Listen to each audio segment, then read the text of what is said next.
Sur la Côte d'Azur, la saison bat son plein. Plage bondée, comme chaque année, yachts et voitures de luxe sont au rendez-vous.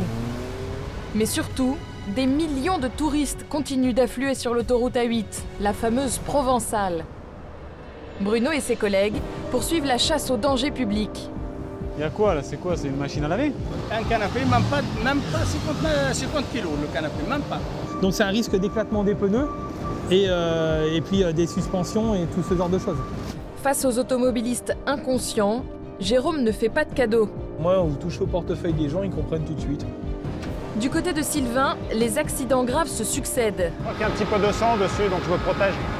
Les gendarmes du Sud vont se montrer sans pitié avec les grands chauffards de la route. Un 33. Tu sais combien c'est un 33? C'est un dangereux pour la route. C'est vraiment un très grand délinquant. Sachant que c'est son métier, je trouve ça... j'ai pas de mots pour te décrire. Les gendarmes doivent aussi gérer des conducteurs à fleur de peau. Waouh, j'ai la totale, c'est pas possible.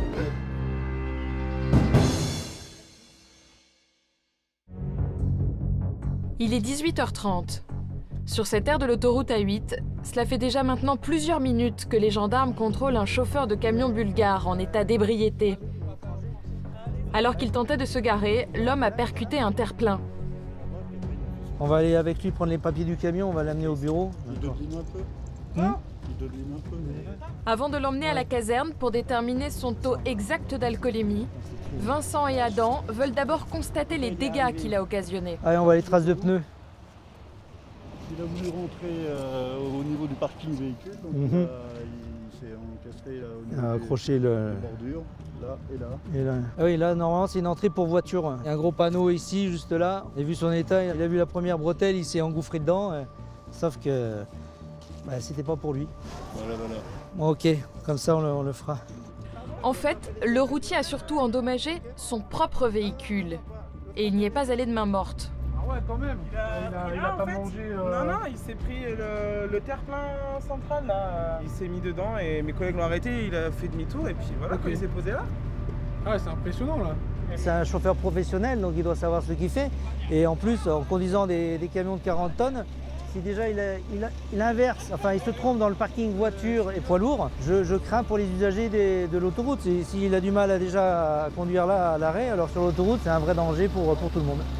Alors là, on récupère, comme monsieur ne peut pas monter dans le camion vu son état, on récupère tous les documents du camion, sa carte conducteur également. Et on constate dans la cabine qu'il y a une grosse bouteille d'alcool et un verre à moitié vide où il y a de l'alcool également dedans. Donc je pense que c'est ce qu'il devait boire en roulant. Incroyable! Le chauffeur buvait de la vodka en conduisant. Une preuve accablante. Ce comportement, Vincent le connaît bien. Ça arrive quelques fois. Par contre, c'est toujours des conducteurs étrangers, pays de l'Est. En France, les Français, on n'en trouve plus depuis plusieurs années. Direction maintenant la caserne. Vu l'état d'ébriété très avancé du chauffeur, Adam a préféré protéger sa voiture et il a posé un drap sur la banquette au cas où l'homme se mette à vomir. On sait jamais ce qui peut se passer. Dans un virage, ça peut partir. Et je préfère mieux prévenir que guérir.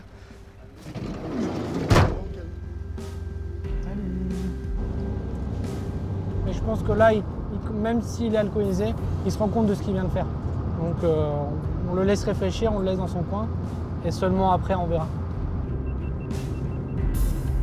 Les gendarmes vont le soumettre à l'éthylotest, mais aussi examiner son mouchard. Ils tiennent à s'assurer qu'il a bien respecté le temps de conduite imposé par la loi. Tu viens de chercher le savon ou pas? C'est bon là, celui-là. Alors, verdict pour monsieur. Donc la partie rouge là en haut, c'est de la conduite. Hein. Il s'est reposé ce week-end 45 heures.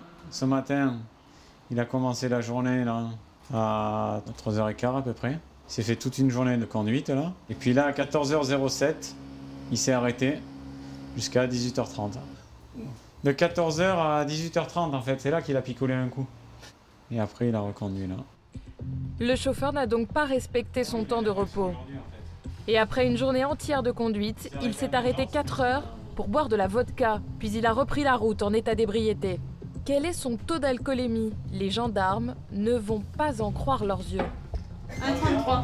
Ça y est? Ouais. Non. Si. 1,33. Oh là là là. 2 grammes 66, non mais oh. L'homme a bu l'équivalent de 13 verres de vodka. Ouais, bah ouais, nous aussi, mais bon. Putain, mais il tient bien l'alcool quand même. Hein, il a 2 grammes 66. Ouais, tranquille. Là, ça là. 2 grammes 66, mais c'est un Arraillon, alcoolique par où chronique. ça? Je m'en fous de ta pause. 1,33. Tu sais combien c'est 1,33? C'est mucho. Ok? Non, en bulgare, il faut le dire. Je comprends pas l'espagnol. Gars, m'en fous. Qu'ils comprennent. Dangereux. Oh, arraillon de dormito. Eh ben, ce sera. C'est vraiment un très grand délinquant. Sachant que c'est son métier, je trouve ça. J'ai pas de mots pour te décrire. J'ai pas de mots. Ils sont inconscients du danger qu'ils représentent pour la route. Inconscients. Oui, on se rapproche du taux du coma éthylique, oui. C'est un tueur en puissance. S'il a entre ses mains un camion de 40 tonnes et il peut écraser tout ce qui passe à proximité de lui. Là, c'est rétention immédiate du permis de conduire, donc il risque entre 4 et 6 mois d'interdiction de conduire en France. Hein. Plus une grosse peine d'amende, bien sûr. Et puis là, vu que c'est le seul chauffeur, son patron il va devoir envoyer un autre chauffeur pour récupérer le chargement. Chef, yo dormito, no. Finish.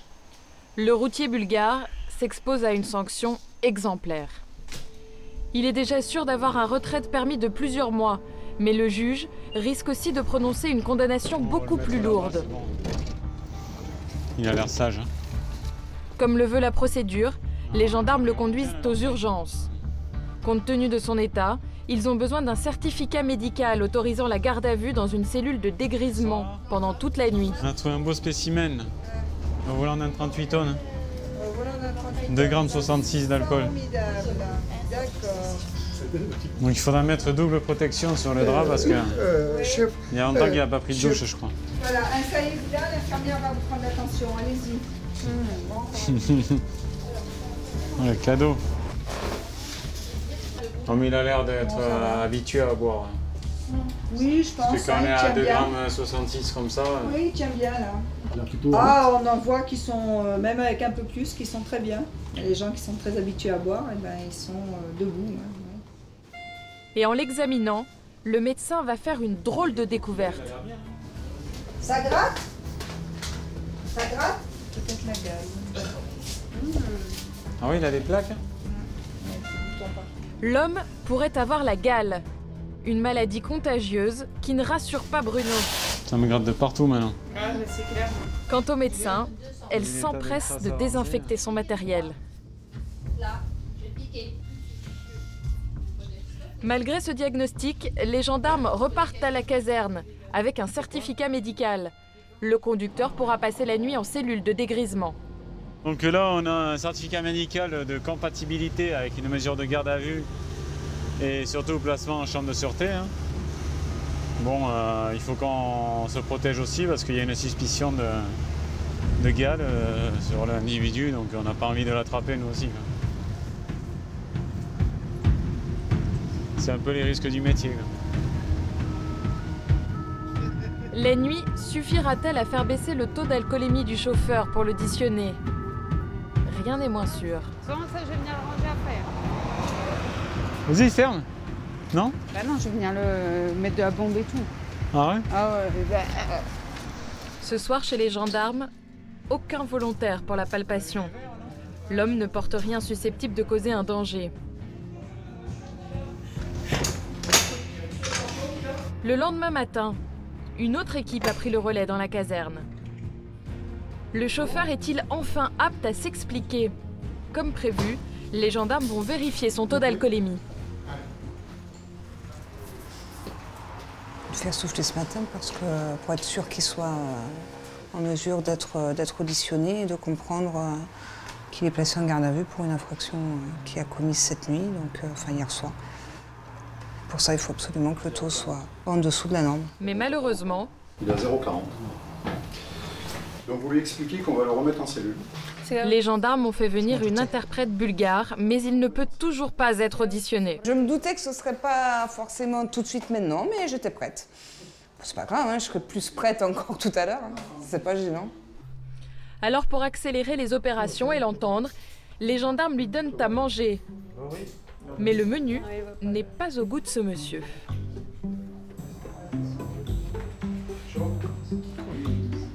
Vous aimez pas? Il réclame son petit péché mignon. Du pain avec une tablette de chocolat. Est-ce que je peux aller me prendre un sandwich plutôt? Ils ont l'argent pour se payer leur chocolat. On va aller lui acheter... On va lui acheter gentiment son sandwich au chocolat. Et surprise, 5 minutes plus tard, les gendarmes ont accompli leur mission. Ce matin, pour le routier, pas de vodka au petit déjeuner, mais du chocolat donc, avant d'être auditionné. Est-ce que vous avez compris les raisons pour lesquelles vous avez été placé en garde à vue? À cause de l'alcool. Ok. Alors, sur les faits qui vous sont reprochés, qu'est-ce que vous avez à nous dire? Parce que là, vous n'étiez pas pressé de nous parler, donc je vous écoute. J'ai bu des médicaments pour les nerfs et j'ai bu de la vodka. Et la combinaison des deux, ça a pu faire de l'effet. Comme ça que vous expliquez le taux important que vous aviez d'alcool dans l'air expiré. J'étais censée rester plein de temps à Ventimille et longtemps. Et je ne me rappelle pas quand je suis repartie.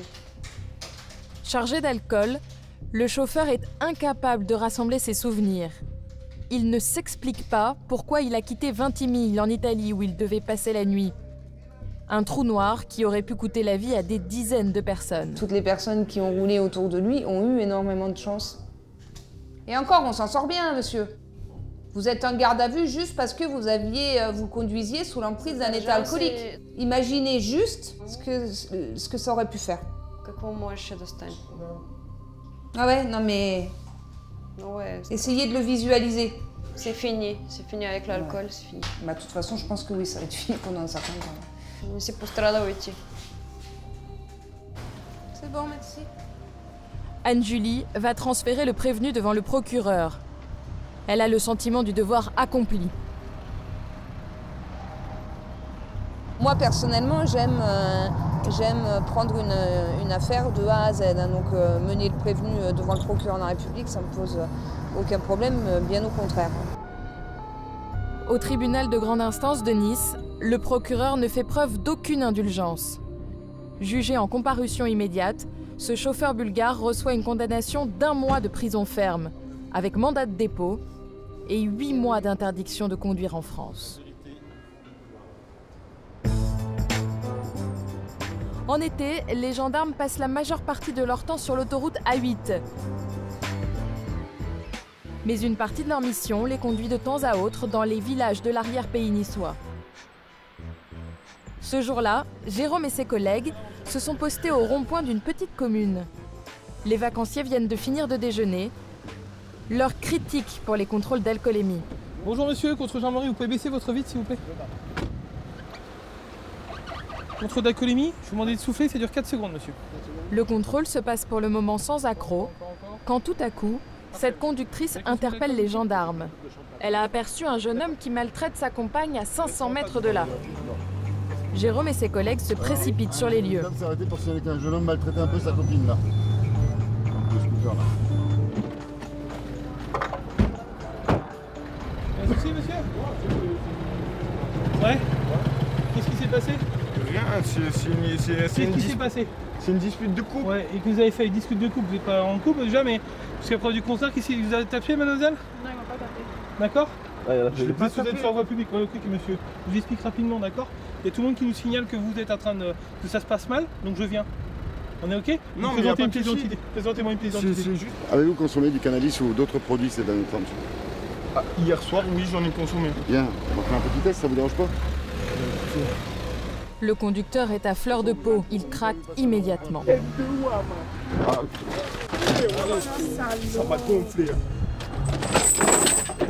Détendez-vous, monsieur. On est Détendez-vous. un peu Je suis pas détendu en fait parce que. Ouais, mais si, je je vais vous expliquer une chose. Vous allez vite vous détendre parce que tout le monde, c'est moi qui vais vous détendre, d'accord? Donc vous allez vite vous détendre et vous baissez d'un ton. Et vous enlevez votre casque pour commencer. On est clair? Et vous me présentez une pièce d'identité de suite. Et vous détendez. Habitué à ce genre de situation, Jérôme a haussé le ton tout de suite pour faire redescendre la pression. On se dispute tous les... Enfin, pas tous les jours. Oui, enfin, au bord de la route pour que les gens s'arrêtent pour nous dire que ça va pas, c'est que ça va pas. Pour le moment, sa compagne reste muette. Elle ne semble pas surprise par l'émotivité de son petit ami. Compte tenu du comportement du jeune homme, Jérôme ne va rien lui laisser passer. Mais avant de partir, Vous avez consommé de l'alcool? Non. rapidement. Par contre, je vous cache pas que oui, j'ai consommé hier soir. De quoi? De l'alcool? Non. Du stupéfiant? Oui, monsieur, de toute façon, on le savait. Allez, monsieur, on va vous faire un dépistage. Je fais là. J'ai la totale. Venez là, monsieur. C'est pas possible. Allez, venez. Venez là, monsieur. C'est la totale. Le conducteur est en permanence sur le fil. Tenez, monsieur. Tirez la langue. Jérôme poursuit méthodiquement son travail pour ne pas envenimer la situation. Mais bon, il est positif, c'est sûr. Il a fumé en plus hier, le monsieur, donc voilà, il en reconnaît qu'il a fumé hier. C'est vraiment la chaleur, le soleil, le cannabis et peut-être quelque chose qui l'irrite. Vous voyez, après il nous jette son scooter par terre, c'est voilà, c'est vraiment l'énervement quoi. C'est un coup de sang. C'est classique, situation classique. Petit jeune, surtout sur cette région-là, le bassin de Mandelieu-Pégomas, ça consomme beaucoup. Petit jeune, donc évidemment empoignade, le soleil fait chaud, il y a le cannabis, il l'a encore dans le sang, hein, c'est un effet long. Sa petite amie tente de le calmer. Tout le temps moi dedans. C'est bon, arrête de m'énerver. Parce qu'à chaque fois au boulot il y a un truc, c'est moi. À chaque fois c'est moi. C'est tout le temps moi. Arrête, c'est bon. Non mais je vais serrer en fait. Parce qu'au boulot ça va pas. C'est bon, c'est bon. Ça me rend fou. Mais l'attitude du jeune homme est déroutante. Il se montre maintenant affectueux avec elle. Monsieur, vous avez fumé un joint complet? Vous avez tiré des lattes? Qu'est-ce qui s'est passé? J'ai tiré 4 barres. 4 barres, hein, parce que là il apparaît. Ah bah c'était des bonnes barres alors. C'était de la résine de cannabis ou... Vous fumez combien de fois par semaine, monsieur? Bah, écoutez, je vais vous dire que elle ne supporte pas et que justement elle m'a fait arrêter. Et que voilà, il y a un gros... Vous avez fumé 4 lattières? Ouais. Et autrement, ça faisait combien de temps que vous n'aviez pas fumé? 1 mois et demi. Vous n'aviez pas fumé? Non. En fait, on a une petite discussion de couple et comme j'aide un peu, j'essaie de faire plaisir un peu à tout le monde et à chaque fois ça va pas. Même à mon boulot, j'essaie de faire plaisir et tout, je fais tout pour y arriver parce que j'ai des problèmes un petit peu, je suis dyslexique et tout ça. Et du coup, j'essaie de tout faire pour faire plaisir, pour en me donner les moyens et voilà. On s'est disputé parce que il m'a proposé d'aller quelque part et au final on n'est pas allé. Après quand on était là-bas, je n'ai pas fait de bisous. Du coup monsieur ça lui a pas plu. C'est plus, il y a tellement de choses qui pourquoi vous ne vouliez pas lui faire des bisous avec la secrétaire. Parce qu'il m'a dit quelque chose qui m'a pas fait plaisir et du coup voilà. Je suis pas allée vers lui. Le conducteur s'en est-il vraiment pris à sa copine? Il s'en défend totalement. Bon, je préfère taper dans les murs, carrément à me casser la main que taper sur des filles, monsieur. En moment, j'ai tapé dans le poteau. C'est peut-être ça qui ont fait que ils se sont dit, voilà. Je pense que c'est ça, mais tous les jours je tape dans, enfin tous les jours non, mais souvent quand je suis énervé, y a en fait, je suis très susceptible. Et dès qu'il y a eu, voilà, ça m'arrive de taper dans les murs. Les résultats du contrôle antidrogue viennent de tomber. Surprise, ils vont révéler la présence d'autres substances. Vous êtes positif au cannabis, mais vous voyez, vous êtes positif aux amphétamines et donc vous prenez pas d'ecstasy, vous prenez pas un... L'année dernière, j'ai pris. Ouais, mais là, dernièrement. Non, du tout. Vous êtes sous un traitement particulier, monsieur? C'est pas de la musculation, vous prenez pas la testostérone, Non. La créatine? Non, mon père me fait des tests et tout, hein. C'est justement ça. Écoutez-moi. D'abord, la sanction est la même, ça ne change rien. Qu'il y ait de l'ecstasy ou autre chose. Ouais, on s'en moque, vous n'avez pas de Nous, c'est juste parce qu'on a besoin de trier la réalité. Bien sûr. Si le dépisteur dit que vous avez pris, vous l'avez pris. Ah oui, mais en tout cas, que vous n'avez pas pris. Ça doit être récent, à une semaine en arrière. Ah, du tout, je vous jure. Et je vous le dis maintenant devant elle, hein. Elle sait que j'en prends, elle me quitte. Enfin, vous savez quoi? Bon, comme les tests sont positifs, monsieur. crois pas. Hein. Vous voyez pas, je sais que mon père il me fait les tests. Non, moi je me fie au matériel. Bien sûr, oui, c'est sûr. La jeune femme a déjà envisagé à plusieurs reprises de mettre fin à sa relation à cause de la drogue. Par amour, il va tenter de la retenir. Ça va tomber à ma soeur, je te promets. Je l'ai déjà à ma mère, je te jure, bébé. Mais sa copine n'a pas franchement l'air convaincue. Je doute un peu, mais bon. Tu doutes? Ouais. Je connais pas trop comment ça se passe niveau cannabis et tout, vous voyez. Donc je sais pas si ça peut être dans le cannabis qu'il a fumé ou si... C'est ce qu'on vient de parler avec le gendarme. Il a dit, s'il faut, vous avez fumé et il y avait ça dedans. C'est ce qu'il a dit. Moi, bébé, on dirait que je vais prendre ça pour que tu me quittes. Ça sert strictement à rien. Les gendarmes s'insèrent dans leur discussion. Ils essaient de convaincre le jeune homme d'en finir avec les stupéfiants. Je vous encourage, mademoiselle, à l'inciter à ne pas consommer. Voilà. En plus, ça coûte cher pour rien. Il aura plus de sous pour faire d'autres choses. N'est-ce pas? Contrôlé positif, le conducteur ne peut pas repartir avec son scooter. Mais coup de chance, un de ses amis passe alors sur la route. Tu peux pas me ramener le scooter chez moi, je viens de me faire arrêter, je peux plus prendre le scooter. Ouais. Tu peux? Vous avez un VSR sur vous, monsieur, ou pas? Pardon? Votre VSR, vous l'avez sur vous? J'ai mes papiers, ouais. Ouais, super, ouais, nickel. Vous voulez que je vous le fasse? Ouais, bah posez-vous 2 secondes. Moi, je le fais comme ça, après vous ramenez le scooter, je vous remets le scooter. Ah, je le ramène moi? Ouais, vous ramenez le scooter, d'accord? Mais le scooter, lui, il n'a pas le droit de le conduire. On est clair? On est clair? On est clair. Super. Fin du contrôle, Jérôme va maintenant lui annoncer ce qu'il encourt. Un nouveau coup de massue pour le jeune homme. Vous allez être convoqué par le procureur et vous allez écoper certainement une amende. D'accord? Combien l'amende? Je ne peux pas vous dire, monsieur. Pour l'instant, je ne peux pas vous dire. C'est le procureur qui fixera l'amende. D'accord, monsieur? Une amende et une interdiction de conduire pour les prochains jours. Dure journée pour ce conducteur. D'autant qu'il risque aussi de perdre sa copine. Et je pense qu'il est influençable. Ça dépend avec les personnes qu'il est, je pense qu'il est influençable. Et comme hier, il n'était pas avec moi, ben voilà. Mais il m'énerve sur ça, il m'énerve. Il m'énerve. Et tout ce qui mérite, c'est ça, ben voilà. Ça lui fera une leçon de vie. Il comprendra mieux, je pense. Non, mais je vais essayer de voir avec lui déjà s'il a bien compris, avec ce qu'il vient d'avoir, là, s'il a bien compris. Puis si je vois qu'il n'a pas compris, là, j'abandonne, hein, parce que là, c'est pas possible. Le jeune homme sera fixé dans quelques semaines.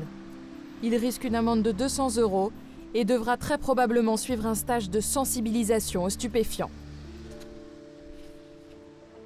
Régler des conflits, éviter des accidents, c'est ce qu'a toujours voulu faire Jérôme. Ce métier de gendarme, il en a rêvé très tôt. Alors moi, c'est vraiment une vocation. En fait, j'étais tout petit et un jour, mes parents ont été contrôlés pour un contrôle normal de la circulation routière. Et je regardais, j'étais impressionné de voir les gendarmes à l'époque. C'était je vais avoir 3-4 ans, je pense. Et j'ai toujours eu cette image, je me rappellerai encore, comme si c'était hier, de ce contrôle. Si Jérôme est fier d'être gendarme depuis 20 ans, il a aussi parfaitement conscience d'exercer une profession à part. On est, je pense, le métier où il y a le plus de divorces. C'est un métier qui est très difficile. C'est vrai qu'on fait les matins, les nuits, comme aujourd'hui, vous voyez, on fait 7h midi, 20h, 7h du matin. C'est une vie où on est dévoué à un métier et il faut le faire par passion. Hein. Si vous ne le faites pas par passion, il faut l'oublier. Si c'est pour faire un travail, laissez tomber. Hein. Prenez autre chose, hein. Je sais pas, faites ce que vous voulez dans votre vie, mais faites pas gendarme. Hein. Être passionné et surtout ne jamais relâcher son attention. Sur l'autoroute A8, il existe une catégorie de véhicules que Jérôme surveille particulièrement. On les appelle les voitures chameaux. Des véhicules surchargés d'électroménagers et de bagages. Ils font leur apparition sur l'autoroute au cœur de l'été. Ils partent vers le Maghreb et sont de véritables dangers publics. C'est le lieutenant, je suis à 1 km de la sortie 41. Audi A4 grise, bien chargé, vous le verrez. Reçu. Ce jour-là, Jérôme reçoit un signalement sur l'un d'entre eux. Son unité l'attend de pied ferme. Monsieur, bonjour, avancez un peu. Vous parlez français, monsieur? Do you speak French? No. The driving license. Sur celle-ci, la carrosserie frotte contre les pneus. Pour Jérôme, Pas question de laisser passer une telle infraction. Le chauffeur du véhicule surchargé est prié de suivre les gendarmes. On va l'emmener à la pesée. Combien pèse cette voiture en partance vers le Maroc? C'est ce que veut savoir Jérôme. Comme le veut la procédure, les gendarmes vont l'amener au centre de pesage. Des centaines de véhicules suspects y sont contrôlés chaque été. Tu me dis jusqu'où il faut s'arrêter? Où il doit s'arrêter? 2 tonnes 480. Ok. Le verdict est sans appel. Le véhicule est en surpoids. Direction donc la déchetterie. Jérôme va leur demander d'abandonner ici une partie de leurs affaires et leur annoncer la mauvaise nouvelle. Bonjour, il faut leur expliquer qu'il y a 380 kg de surplus. 380 kg. Ouais. Il faut qu'ils jettent. Il faut qu'ils jettent 380 kg. Grâce à la carte grise et au modèle du véhicule, Jérôme a pu déterminer le surplus exact. Arrivé il y a seulement 4 ans à Mandelieu, Jérôme est un ancien du PSIG, une unité d'intervention musclée de la gendarmerie. Je vais lui mettre une amende à 90 €, mais il va décharger pour qu'il reparte en sécurité. Pas franchement du genre à faire dans la dentelle. Il se montre implacable quand il croise ces voitures. Ils ne se rendent pas compte du danger, c'est impressionnant. Les enfants, ils n'ont même pas la place de se mettre dedans, quoi. Ils ont chargé au maximum, quoi. Il n'y a aucun organe de sécurité qui peut répondre, aussi bien au niveau freinage qu'au niveau amarrage. S'il y a moindre coup de frein, c'est l'accident assuré, quoi. Là, il faut se dire que les gens ne sont plus dans la voiture. On a 5 personnes en moins. Regardez les amortisseurs. Et là, avec 5 personnes en moins dans le véhicule, vous imaginez, ça fait pratiquement 200 kg, au moins 200 kg à l'arrière du véhicule. Donc tout touchait, les pneus touchent la carrosserie. Donc c'est un risque d'éclatement des pneus et puis des suspensions et tout ce genre de choses. En matière de surpoids, le chauffeur doit payer une amende de 90 € par tranche de 100 kg supplémentaires. Avec plus de 300 kg de dépassement, cette famille risque donc 3 amendes. Mais Jérôme va faire preuve de clémence. On va le verbaliser pour avoir su dépasser la tonne. On ne va pas s'acharner sur eux parce qu'on voit que c'est des gens qui n'ont pas forcément beaucoup d'argent. Et je vais leur mettre une amende. Finalement, je devrais leur relever au moins 3 amendes. Pour le chauffeur et sa famille, c'est un crève-cœur. Ils doivent se débarrasser d'une grande quantité de marchandises. Des climatiseurs et, plus surprenant, des dizaines de chaussures contenues dans le tambour de la machine à laver. Mets le vélo à la gamine, après le reste il va à la benne. Il a viré 2 clims et son truc s'appelle un âne. Allez, c'est bon, on roule. Okay. Grâce aux efforts de la famille, ce véhicule va pouvoir repartir vers le Maroc. Si les gendarmes font preuve d'une grande vigilance sur ces voitures, c'est qu'elles peuvent créer des accidents dramatiques. Jérôme espère donc que le message est bien passé auprès de cette famille. Son obsession depuis 20 ans, faire baisser le nombre de victimes sur la route. Moi, ce que j'aime, c'est essayer d'éviter les accidents et apprendre un comportement aux gens et essayer d'apprendre le civisme par la police route. Et ben moi, c'est le manque de civisme que je trouve sur la route, que je vois régulièrement, et ben je sanctionne. Et voilà. Et pour moi, la police route, c'est quelque chose, au moins, où vous touchez au portefeuille des gens, ils comprennent tout de suite. Pour empêcher les voitures chameaux de rouler, les forces de l'ordre montent régulièrement des opérations. Ce jour-là, c'est à la sortie de ce péage que le commandant du peloton de Nice et ses unités se sont postés. La cible, c'est les véhicules en surcharge. Donc tout ce qui présente une surcharge, on le contrôle en sécurité, on l'amène, on le pèse. Et si réellement il y a une surcharge, ou il trouve une solution pour se faire débarquer, ou alors c'est direction la benne, la destruction. En réalité, les déplacements de ces voitures chameaux ne doivent rien au hasard. Chaque année, elles déferlent sur l'autoroute A8 à la même période. C'est la date fatidique du 1er août. C'est vraiment la semaine transitoire entre juillet et août. Et les usines en Italie ferment leurs portes pour 3 semaines. Donc les gens en profitent pour partir en vacances. Et pour des gens qui viennent de pays du Maghreb, bon ben voilà, c'est l'opportunité de rentrer chez eux pendant un temps assez important, de ramener des choses de première nécessité. Et oui, bien sûr qu'on va en trouver beaucoup là, ça c'est clair. Toute la semaine, ça va être comme ça.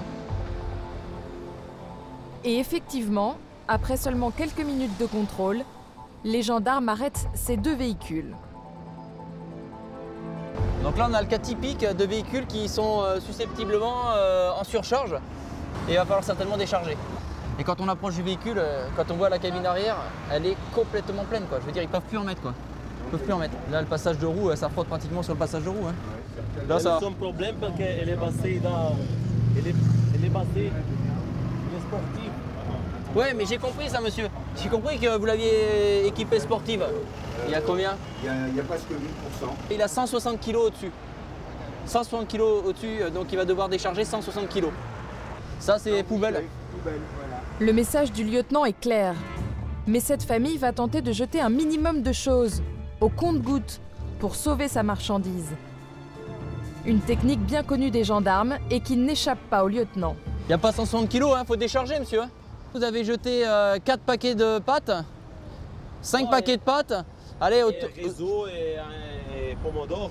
Ouais, bah vous avez jeté, allez, en gros 15 kg, 20 kg. Vous avez 160 kg de trop, monsieur. 160 kg. À cette période de l'année, les bennes disposées sur l'autoroute peuvent se transformer en caverne d'Ali Baba. Voilà pourquoi les véhicules sont en surcharge. Là, on a une machine à laver qui était dans un véhicule, un ancien véhicule qu'on a attrapé là, cette semaine. Mais ça peut être des gazinières, des cuisinières, ça peut être des salles à manger en bois entières. Des fois, ils sont tellement bien chargés, leurs petites camionnettes, qu'il y a des poids qui sont énormes, des meubles en bois massif. Et puis voilà, la plupart du temps, c'est l'électroménager. Hein. Là, ce sont des pâtes, là, ce sont de l'alimentaire, mais autrement, la plupart du temps, c'est ça, des machines à laver. Cela fait 20 minutes maintenant que cette famille peine à décharger le surpoids de sa voiture. Le lieutenant commence à perdre patience. Pour moi, elle est c'est trop lourd. Déchargée. Non, elle n'est pas déchargée, regarde. Regardez. Regarde. Il y a même pas. Il faut que ça remonte un peu. C'est S-Line. Oui, S-Line, oui, je sais, c'est sport. Je trouve à décharger non. Ça c'est lourd, ça. Ça, c'est très lourd, ça. Ça, c'est très très lourd. Mais regarde comment on peut voyager comme ça, les gens les uns sur les autres. La petite, elle est même pas attachée. Non, elle est sur les genoux de madame. Tout ce qui est très lourd, faut jeter. Finalement, après s'être débarrassée des 160 kg de surcharge, cette famille repart en sécurité pour un long périple.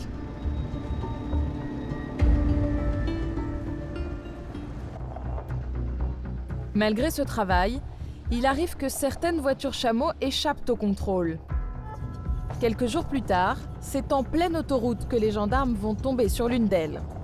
Ouh là là là là là là, il a l'air bien chargé en plus. Allez, c'est parti. Bonjour. C'est vous le conducteur? Ouais. Qu'est-ce qui s'est passé? Le match comme ça, il y a le feu qui... Le feu? Oui, et on va toucher. Mais ça a brûlé ça? Oui, c'est à vous ça? Qui l'a brûlé. Cet automobiliste venait de s'engager sur l'autoroute quand son moteur a pris feu. Il va avoir affaire à Bruno. Fidèle à sa personnalité, le gendarme va se montrer impitoyable. Car il a tout de suite compris la cause du sinistre. Il manque le coffre de toit. Vous trouvez pas que vous êtes pas trop bien chargé quand même là, non? Il y a quoi là? C'est quoi? C'est une machine à laver? Machine à laver, canapé. Un canapé, même pas 50 kilos le canapé, même pas. Il y a le frigo aussi sur le toit là. Eh ouais, mais ça c'est pas possible. Là. Non mais ça va pas ça monsieur, on charge pas la voiture comme ça n'importe comment. Il y a un poids limite sur les toits de voiture, vous savez. Et quand on voit comment c'est accroché avec une corde, elle est accrochée où la corde là? À l'appui-tête? Bon, vraisemblablement vous êtes en surcharge. Ce qui a pu provoquer une surchauffe du moteur. Et voilà comment se transforment les vacances en enfer, parce que maintenant ils n'ont plus de voiture. Voilà. En surchargeant son véhicule, ce conducteur en route pour le Maroc vient d'hypothéquer ses vacances. Mais surtout, il a fait prendre un risque à sa famille. Tous les sacrifices consentis pendant l'année pour s'offrir un séjour au soleil viennent d'être réduits à néant. On travaille pour partir 10 jours d'un coup. La voiture elle est lâchée au début de l'autoroute. Je te jure, je travaille 7 sur 7. J'ai un petit snack, je travaille 7 sur 7 matin au soir. D'accord. Pour j'arrive, partir 10 jours, regardez le billet, 10 jours, je vais le bien. 10 jours, pas plus. Je ne suis pas quelqu'un qui... Je viens au bled, où je cherche, je touche les locations familiales, je ne suis pas du tout. Je cours matin au soir pour faire plaisir à mes enfants et ma femme. Et pour partir 10 jours, profiter avec les deux enfants et madame, et d'un coup, regardez. Qu'est-ce qui m'est arrivé? Je n'ai pas de chance. Je peux pleurer, je te jure. Pour les gendarmes et les patrouilleurs de l'autoroute A8, cette scène est malheureusement fréquente pendant l'été. Encore? Jamais j'irai charger mes enfants à l'arrière dans un véhicule comme ça, en surcharge, sans siège adapté pour les enfants, un enfant de 3 ans quand même. Allez go, on lève un inter. On va faire le plein si on y arrive. Chaque été, pour ces millions de familles qui partent vers le soleil, la route des vacances reste une aventure. Certaines font des arrêts qui n'étaient pas prévus au programme. Il suffit alors d'un petit détail pour semer la panique à bord. Qu'est-ce qui se passe? Un scolopendre dans la voiture. Un scolopendre, d'accord. Et vous le trouvez plus? Cette famille s'est mise à hurler en plein trajet, terrorisée par un scolopendre, un mille-pattes qui peut se révéler venimeux. Même une guêpe ou une abeille, ça fait paniquer énormément de personnes au volant, donc... Ah oui, non, mais heureusement ça m'est tombé dessus à moi. Parce que sursauté, j'ai crié, ça l'a surpris aussi, donc c'est vrai que faut faire attention sur la route quand on monte sur l'autoroute. Ça fait beaucoup de bruit, 2 enfants et une femme, plus un scolopendre, ça cohabite pas bien. Monsieur a évité de justesse la sortie de route. Alors pour lui, hors de question de repartir avec un passager clandestin aussi dangereux. Il est là! Il est là! Tiens! Tiens! Il est passé sous le ciel. Tu l'as, vas-y! Mais raté. La bête est coriace. La chasse à l'insecte est donc repartie.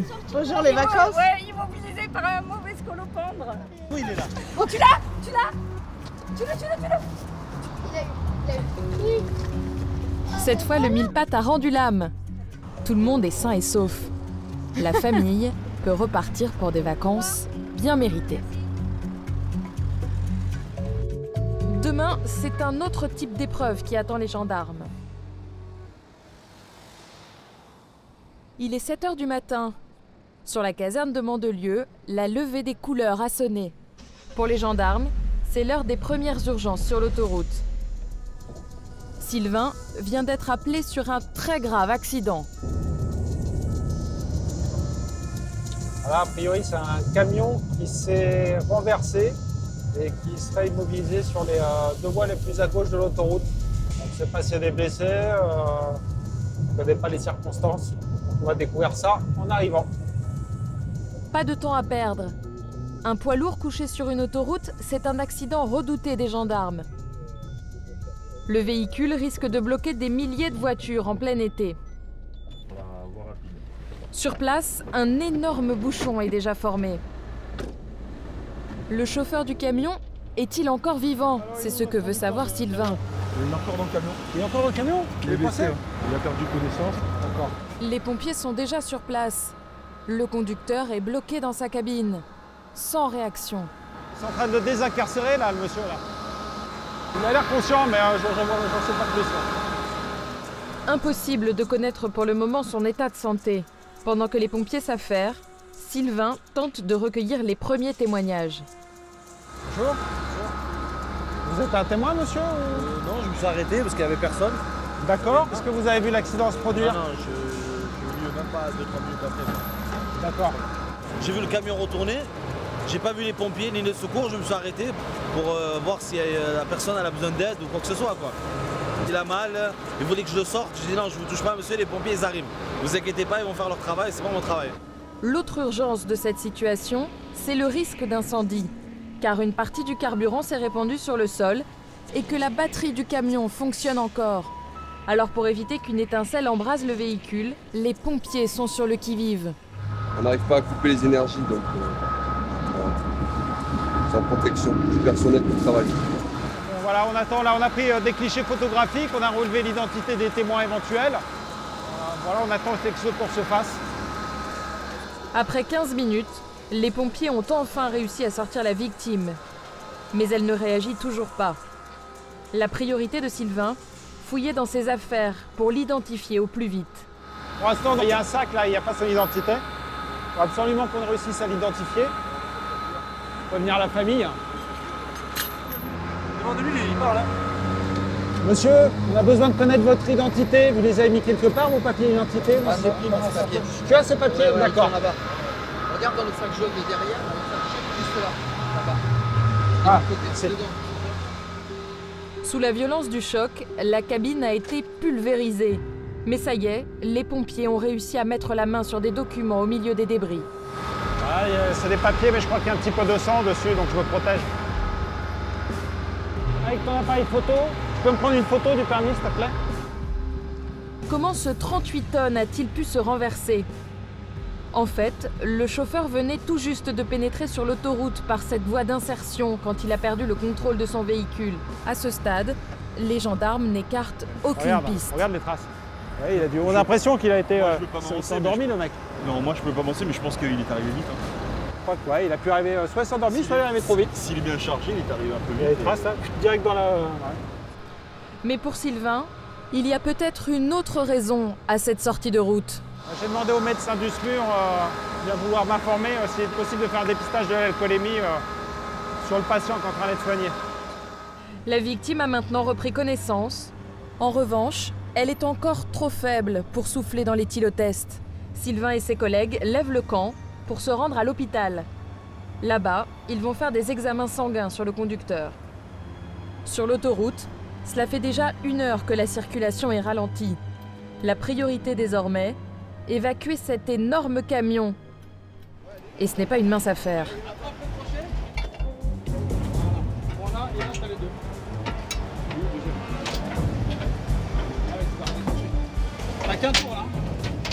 Pas moins d'une dizaine de dépanneurs s'affairent avec cette énorme grue et ce remorqueur. Comme le véhicule est chargé, de faire attention qu'il ne reparte pas sur le côté. Ah ouais. Avec le ballon et l'inertie du mouvement, qu'il ne se couche pas sur le côté. Et c'est maintenant que tout se joue. Voilà. Voilà. C'est très bien. Félicitations, c'est bien. Vous avez bien bossé. Sans la présence des gendarmes, il aurait été impossible pour ces ouvriers d'évacuer le camion. Ah ben, sur des événements comme cela, oui, bien sûr. On a besoin d'être sécurisé au maximum pour pouvoir travailler le plus vite possible. Parce que c'est aussi une question de délai pour ouvrir la circulation. Quand on voit les bouchons que ça fait, on a besoin de pouvoir travailler le plus rapidement possible. Finalement, il aura fallu plus de 2 heures pour dégager le 38 tonnes et rétablir le trafic. Quant au chauffeur, il n'était ni en excès de vitesse, ni sous l'emprise de l'alcool. Il s'en est tiré avec une clavicule et 2 côtes fracturées. Auditionné par les gendarmes, il a affirmé n'avoir aucun souvenir de l'accident.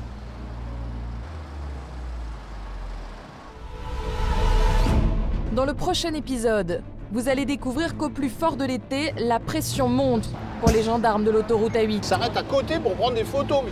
Face aux millions de vacanciers, ils doivent intervenir en urgence pour éviter la catastrophe. Oh! Sérieux, vous faites quoi là? Eh ouais, on prend l'autoroute pour rentrer chez soi? Au cœur de l'intervention, il faut aussi affronter les réactions explosives des conducteurs. Il y a des limites à tout. Tu ne touches pas. Quand je vous dis... Tu ne touches pas. Tu vas le payer ça. C'est injuste. Et toujours garder l'œil dans le viseur.